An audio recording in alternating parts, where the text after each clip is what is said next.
Hello students, today we are starting with the new topic of class 9 physics, simple pendulum. So here we will learn how to measure the time of a simple pendulum and how does it works and that all, and the graph related to this and the relationship between the things between like time period and frequency and that all. So let's start with the first. Okay, first let's deal with that what is pendulum. Okay, so pendulum is means we tell that this particular means bob is there which is attached with the string. Okay, and which is fixed to the rigid support, that is means this particular is called pendulum. Means we can tell as a definition that a simple pendulum is heavy point mass suspended from a rigid support by massless string. Okay, means we are supporting a bob by a massless string. Okay, this is an ideal case because we cannot have a heavy mass having size of point. Okay, means we can't have a heavy mass of size point, means like this a point is having a heavy mass, like that we can't have. So first of all, let's start with this. So few of the term are there. Okay, so we have taken our metallic bob over here and bob is attached with the string. Let the length of the string be L. Okay, we are taking the length of the string equals to L. Okay, mass of the bob M, it is not required over here. So first of all, what we need to do over here? Okay, so first of all we are taking a bob to any of the side. Okay, means if we are taking the bob to this particular side to rise its what, to rise means to give or to generate the potential energy in that.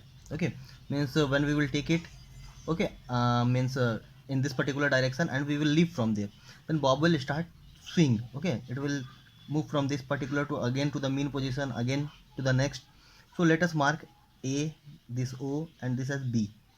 So what is happening over here, when we are taking the bob to A or B whatever.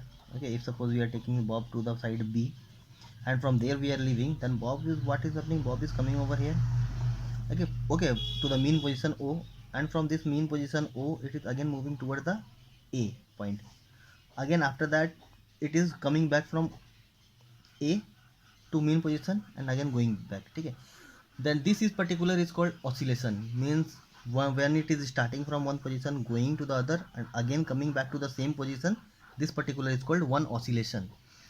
And we need to find a time period over here. Okay, so time taken in one oscillation, that is called the time period. So few of the thing over here. First of all, uh, we see that what is the time period. So the time period is the time taken to complete one oscillation, that is called time period. We contain means we take that in second and we denote that by capital T. And frequency, as we know that how many number of oscillation made in 1 second, that particular is called frequency. Similarly, we will count that frequency with f, small f, or n also we denote, but here we will use f. So the relationship between time and frequency, time period and frequency, it is like this. The time period of a simple pendulum we are taking T. Okay, and in time T second the number of oscillation is 1. Then we can tell that in time 1 second the number of oscillation will be 1 by T. So in 1 second how many oscillations are happening, that is called frequency. Frequency is equals to 1 by T, or T equals to 1 by f. So we write that frequency equals to 1 by T, or further we can tell T equals to 1 by f. Okay, so this is the relation between frequency and time period. So next is the amplitude. Amplitude is the maximum displacement of a bob from its mean position to either side. Okay, how much the maximum displacement it is, that is called the amplitude. It is called means it's called amplitude of the oscillation. Means how much maximum displacement is there, this particular displacement we are talking about. Okay, maximum the displacement, maximum the amplitude. Effective length. Okay, effective length of a pendulum, what is that? It is the distance of the point oscillation O from the point of suspension S. Okay, it is what is that? It is the distance, okay, of a point of oscillation. Means this particular distance from O to this particular support, this particular distance, it is called effective length of pendulum. Clear with this? These are the basic terms. So now we are coming to the measurement of time period of a simple pendulum. So what we will do, we will take that, we will measure the time period of 20 oscillations. After that we will find that. So for that I am attaching one video over here. Now we are going to measure the time period of a simple pendulum. So for that we are taking two lengths over here. One is 25 centimeter and second is 36 centimeter. Okay, this is the length of the string over here. Okay, so how to measure that? So for that I need to measure the time period. So I will need one stopwatch over here. So sir, can you provide the stopwatch over here? Yes, sure. Okay, so what we are doing, we are taking to that means now we will leave this particular pendulum from here and it will start swinging. Okay, when it will swing, we will count the number of oscillations. So oscillation means once it will go like this, again it will come to the same position, it is called one oscillation. So we will count this. Okay, so let us start. How we will take the measure of 20 oscillations. Okay, so let's start. 1 2 3.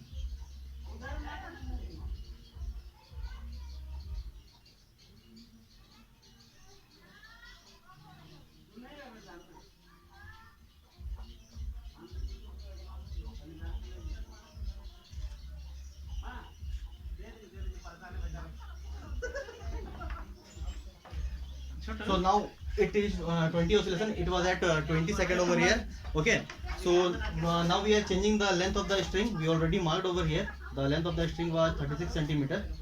So for that particular, again we will need that stopwatch.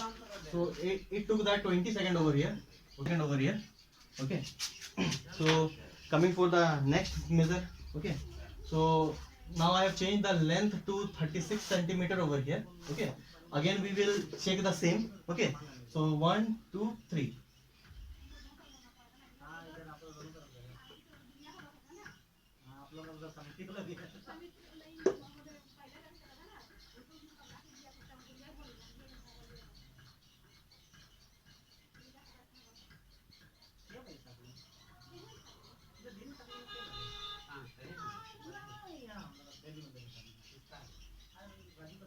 Okay, so it was 20 second and when the time was 24 second over here. Okay, at that time it completed the 20 oscillation, so we are having 24 second over here. Okay, after that now what we have to do, in order to find the time period over here, okay, we have to make this particular table of a length, time for 20 second, time period, okay, and L by T square. So this all we will measure over here. So in order to find the length of the means time period of this. So first of all, what we have observed that for the 20 oscillation, okay, we have taken the length equals to 25 centimeter. The length of the string is taken 25 centimeter. And what happened, for that 20 oscillation, the time taken was 20 second. So we measure that the time period that will be time period for one oscillation, that will be equals to 1. Okay, and when we will calculate L by T square, that will be equals to 25. Okay, as 25 is divided by 1 square, so 25. Similarly, we have changed the, in the second case what we have done, we have changed the length to 36 second. Okay, sorry, length to 36 centimeter, and that 36 centimeter we have used and as a length of the pendulum. Okay, or a effective length, whatever you say. So the time period we observed over there, that is equals to 24 second. So again the time period equals to 1 by 2. Okay, total time period 24 second for 20 oscillation it was taken. So the time period when we will calculate, so we will get that 1.2 second. And again we will calculate, when we will calculate L by T square, then we will get 25 over here. So similarly other we will take the measurement of the, we will take the length and we will get that L by T square equals to 25 all the time. Okay, so we will plot the graph for that. As we know that T is directly proportional to root over L. Okay, means we are having one relation over here, that T is directly proportional to root over L. So further we can write that T square is directly proportional to L, means squaring both the side. Okay, this particular. So we write that L by T square is constant, means we will remove that, we will get one constant over here. So further we can write it like this: L by T square is constant. Okay, so when we will plot the graph for this particular, so what we have got over here, we are plotting the graph for what, t square by L. So minimum 2 points we need, so we will take the 2 points over here. We will take length equals to 25 and 36. So when we are plotting for length equals to 25 at that particular, okay, we are having the length from here, okay, this particular is the length 25, and we have plotted it like this. Okay, I am drawing this in one copy. Okay. So I am making a rough graph of this. Okay, so let this be 5, let it be 10, 20, 30, 40. This we are taking the length in this particular. Okay, and here we are taking time. What we are taking time, we will take like this 1 second. Here we are taking 3, 1 2 3, 1 2 3. So here we are taking time 2 seconds. Like this we are taking t square. Okay, these are the t squares, and this particular are the L over here. So when we are plotting this for 25 centimeter, okay, 25 centimeter, this particular point will be 25 centimeters. So when we will plot, then we will get this point over here, because in 25 seconds the time period equals to 1. So we are plotting it like this. This particular is the graph over here. Okay, in second condition, what we are having the length equal to 36. So approximately over here this particular 36 will come, and the time period was 1.2 second. Okay, so we have taken that this as 1 2 3. So 1.2 second approximately it will be over here. Okay, so what we are doing, we are plotting it like this. So 1.2 second over here, then we will plot it like this. Okay, so when we have plotted it like this, okay, so what we will see, the line will pass from the origin. Okay, the line will pass from the origin, means we will make one straight line over here, and that line will pass from the origin. So what it is showing, that for each and every condition, whatever we will measure, which whatever length we will take, for that particular length we will get one time period. So this particular line will be always straight. Okay, and it will always pass from the origin, means we are getting that the relation, that L by t square, that is equals to 25 all the time. Okay, all the time what will happen, this we will get L by t square equals to 25. So we all have got that how to plot the graph, and we will get the straight line. So finding the slope of this particular. Okay, so in order to find the slope of t square versus L graph. Okay, means t square versus length graph, we will find the slope of that. So in order to find the slope, we need that the points AB and point CD. Okay, means the length of this particular and length of this particular, means PR is equals to what, AB, and QR is equals to what, CD. Okay, RQ or QR, whatever you say. Okay, so we need to find the slope. So slope we will get over here, that is equals to PR divided by QR. Okay, PR is divided by QR. So we have that AB equals to CD, AB by CD. So T1 square minus T2 square divided by L1 minus L2. So this particular we will calculate, and we will get the slope. So this slope is found to be constant at a place, and is equals to 4 pi square by g, where g is the acceleration due to gravity. Okay, g is what, acceleration due to gravity. So from there we can write that the slope of means the slope is equals to what, 4 pi square by g, and we can write further, means we are having that the slope, that is equals to 4 pi square by g. Okay, this particular is the slope over here. So we can write that g equals to 4 pi by slope,